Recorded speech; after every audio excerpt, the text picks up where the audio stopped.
All right, welcome back to Crew Call with the Scooters. Today I'm joined by Robin Eng, who is the Ecological Project Manager of the Pittsburgh Parks. So that's super exciting.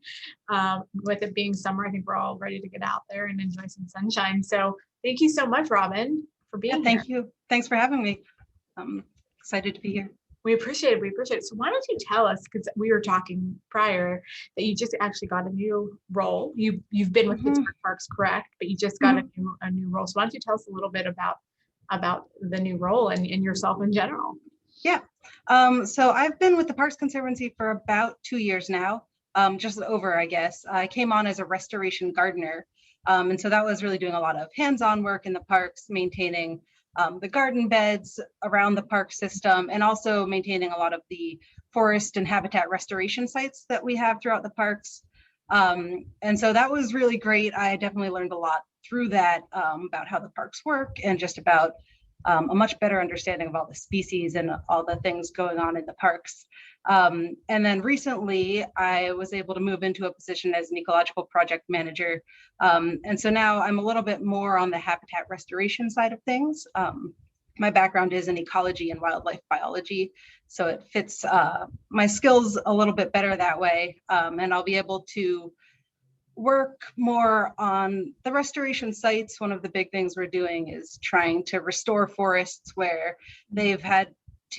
where a lot of trees have had to be taken out because of diseases or invasive species, or just various other issues that our urban forests run into. So yeah, it's exciting work. It's something I really love. There's a lot to it, yeah. I mean, I have like 1,000 questions just like hit me at one time, because I'm like, I think you don't think about, sometimes you mentioned the different species, and it's like probably like species of wildlife, animals, different, I don't even know, other types of plants. Like, can you describe, like, do you see a difference between the, parks just by their location or where they're located in terms of how you have to treat them? Yeah, definitely. Each park's a little bit different, a little bit unique. So our parks really range in size. We have, I think, 166 parks in Pittsburgh. A lot of us think first about our big parks, Frick Park, Shenley Park, Riverview, the rad parks, and they're all more than 200 acres. So those ones definitely have a lot of different ecology than the smaller parklets that, can be the size of a city block, if that. So definitely at this time, our focus at the Conservancy, especially with regards to the ecological work, is not, it tends to be in the bigger parks, just because that's where we have more species and things going on or existing that we've been monitoring and working on. But it is a really good question. It's something I think we're looking to move towards, is to see, how does it change with the smaller parks or in different neighborhoods, what species are present, how just the different conditions of the parks. And then also the topography of our different parks really changes things.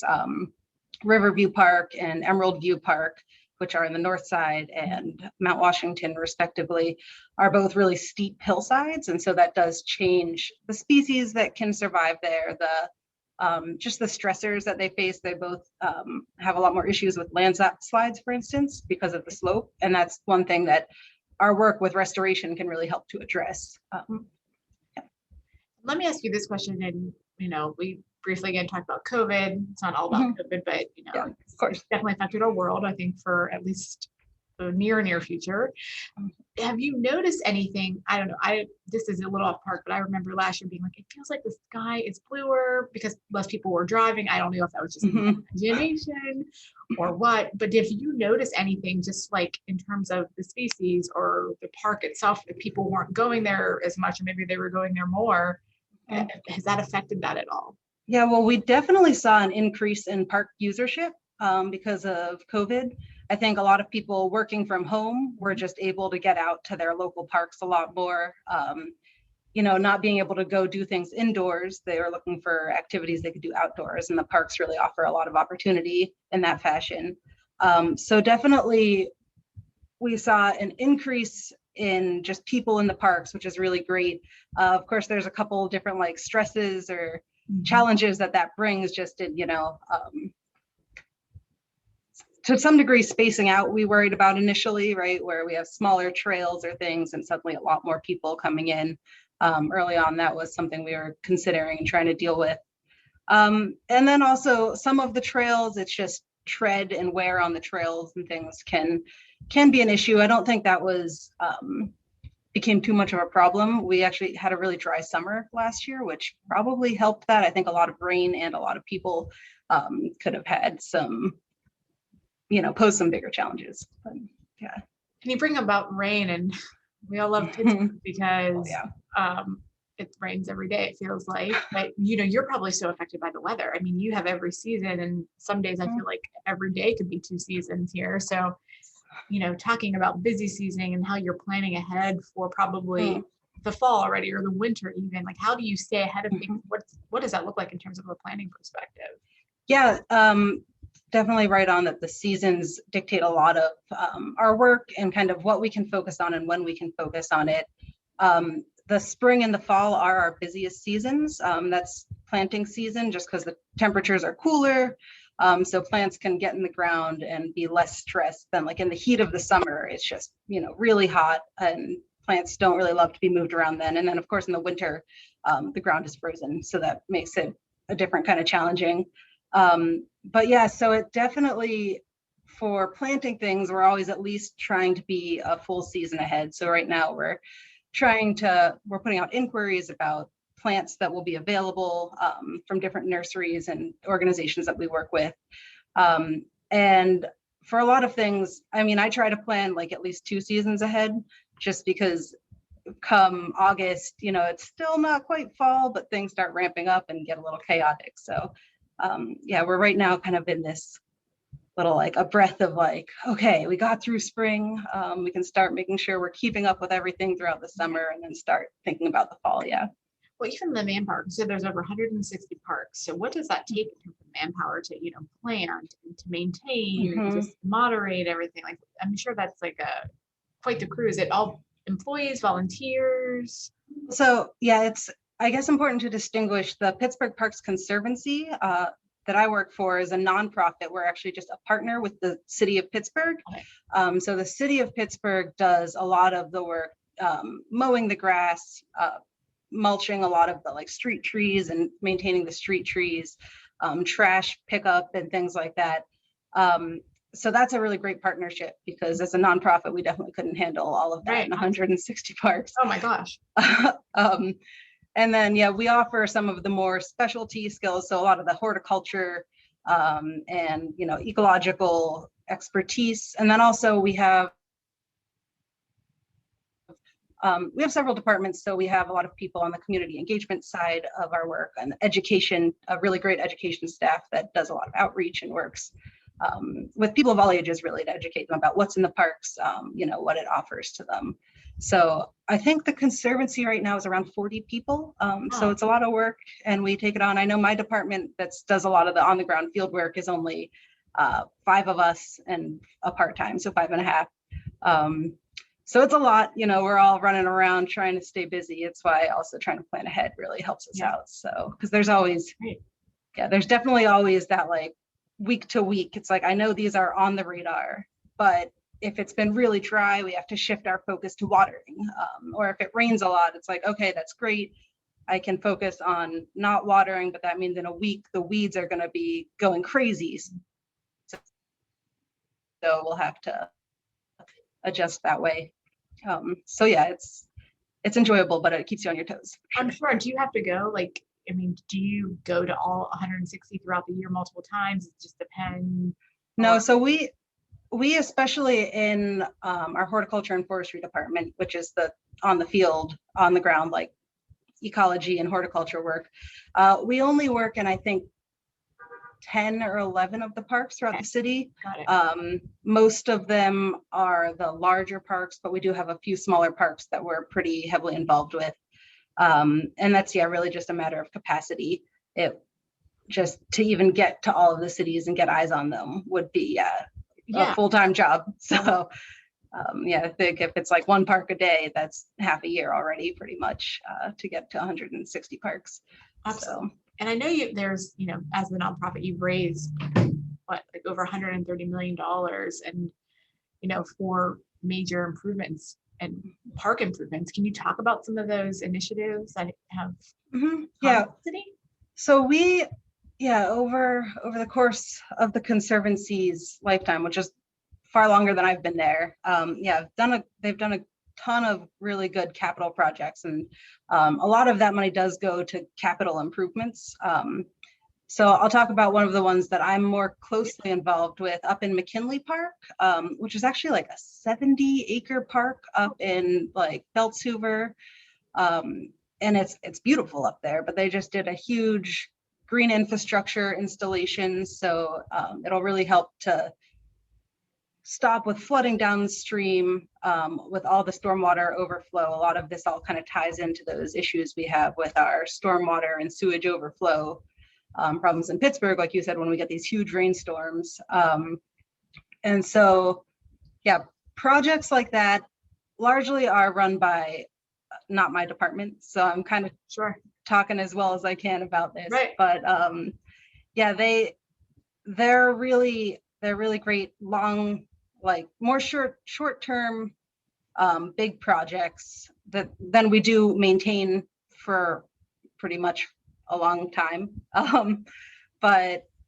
So lost my train of thought. Those are probably some of the really big ones. I'm trying to think. Other capital projects will do big fountain restorations or garden restorations. The Highland Park Entry Garden, which is actually a really beautiful site, I know a lot of people love it, was a capital project, I think 11 years ago, to restore it from when the fountain was all just filled in with grasses and was actually a big planter. So to restore that fountain, I know they're doing a big one in Mellon Park now to do some fountain restoration, and we're also involved in a master plan to see kind of where else we can, help find improvements or find the resources for improvements and things. There's a lot of collaborators though and partners in all of this.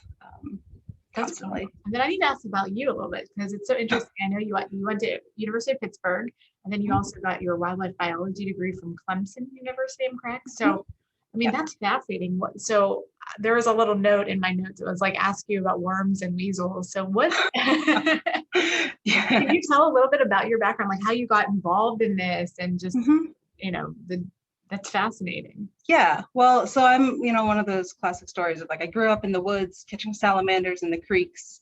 I grew up just outside of the city in the suburbs of Pittsburgh, and was just always really intrigued by nature and kind of how it works. So I studied ecology at Pitt, forest ecology specifically. And I mean, that I just loved it. I've always thought I was really fortunate to have found, a career trajectory that is just right in line with just my own interests and kind of beliefs, I guess, and passions.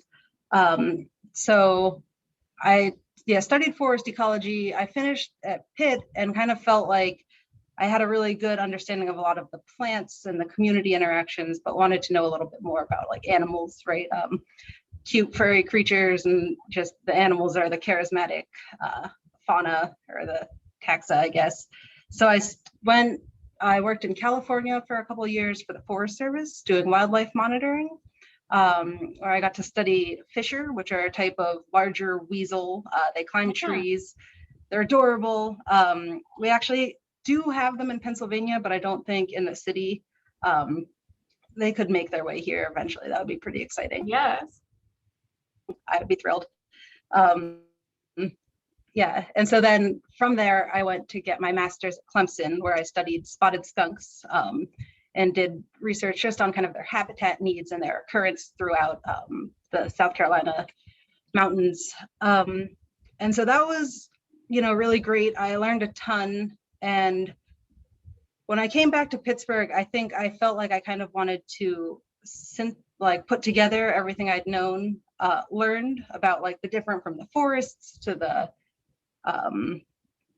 mammals and kind of how it all fits together. And I was really interested in like more human dominated landscapes because so much ecology work and wildlife work occurs on national forests or like preserved lands, but that's really a pretty small subset of the land we have in the United States. And I always thought it was really an opportunity that we have with suburbs and with urban parks and forests to have great healthy ecosystems that, not everyone, I think, realizes, right? When you have a big grass lawn, it's beautiful, but it's not very diverse, right? And so you can support other things. So that kind of, when I came to work for the Parks Conservancy, it seemed like a really great way to not only be working to improve the health of our city parks and our urban forest and our urban ecology, but also to reach people and to, just kind of help educate people about like what's around. Nature can seem really scary if you don't understand like what it is. So I think that's something that I feel like the Parks Conservancy is really poised well, and with our really great education team out of the Frick Environmental Center, to kind of make nature less scary. And then we can start to kind of like live alongside it instead of, have nature in the parks and, us in our houses, right? No, I love that. That's so interesting. And as a nonprofit, working for a nonprofit, I should say, we always say, is there anything that people can do to help? Is it donation? Can they help volunteer? Is there something, they can do to give back at all? Yeah, well, I mean, of course, donations always help in the nonprofit world. We do run volunteer events. And so having people who are willing to volunteer and able to come out can be really helpful. We've kind of got like a few different directions that can always go. And I think just using the parks and like really knowing what they're about and appreciating them and kind of educating themselves, I think can be a really also great way to be supportive, because I think the more you know, the better equipped you are to make the most influential, have the most benefit, right? If you know how to more effectively, like where to donate or what kind of work is needed. Yeah, so No, I feel like that was a weird answer. No, that makes sense. We appreciate that. No, seriously, it's incredible what the Conservancy does, what you do, your jobs. We appreciate you so much being here today. And thank you so much. And we'll look forward to going back out into the parks more and enjoying the weather. So thank you very much. Yeah, well, thank you. I appreciate this opportunity. Absolutely. Thank you. All right, great.